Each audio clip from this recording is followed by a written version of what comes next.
I don't know if it's because it's a cold, gloomy, rainy day, or if it's because every day is another day of deeper existential dread as we slide into fascism, but all I know, guys, is that I'm tired, and coffee is not doing the trick today, so House committees right now are going through budget reconciliation, where they're trying to figure out how they can cut 22.5% of the spending for us, the taxpayers. Also, they can add $1 trillion to the defense budget. You know, that defense budget that's already bigger than the nations with the next 10 largest defense budgets combined. You know, the defense budget that's passed exactly 0 audits in its history. Definitely no waste, fraud, and abuse there. No, all of that's in things like U.S. aid, where we feed hungry children and shit. Sidebar, guys, when I tell you I have a snake problem... Hey there, buddy. What's going on? Anyway, in addition to cutting all of the stuff that funds, like, our roads and bridges and schools and shit so they can give the Defense Department even more fucking money they can lose, they're also cutting that shit to give people like Elon and Bezos bigger tax cuts. That isn't even the news about this at the moment. Because now that Trump has decided to start just, like, illegally deporting kids with cancer who happen to be U.S. citizens and shit, Democrats are like, hey, maybe we should put an amendment in this budget to say that ICE can't use budgetary funds to deport U.S. citizens because that shit's illegal, and clearly they're doing that. And Republicans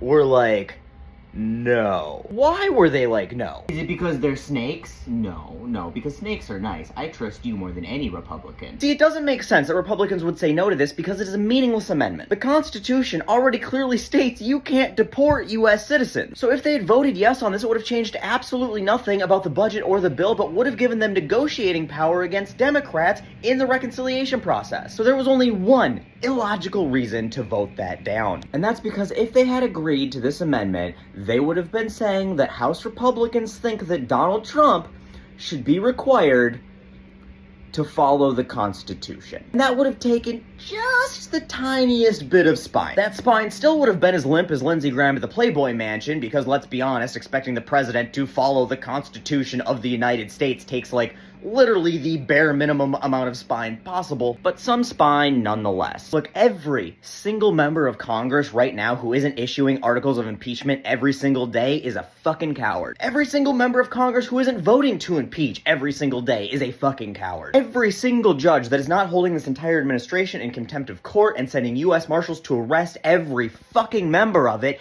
is a fucking coward. And you were all cowards because everyone knows that every member of this administration is a fucking Nazi, and you've known it for a long fucking time. If you still support any aspect of this administration's actions, you are a fucking Nazi. But you know what? I will concede that I've been a little bit out of line, because I always talk about how it's important to understand and consider the nuance, and I've just been presenting these people as fucking Nazis as black and white. But I do have to concede that I've found some common ground with Republicans and Doge. Elon and Trump are actually right. There is a ton of waste, fraud, and abuse in Washington, and I do think they're right. The only way that we can get our country back on track is if we start making some really serious cuts. But thankfully, I've heard that the people who gave us Lady Liberty as a gift have just the tool for the job to make those cuts, and they are willing to gift us the blueprints for that too.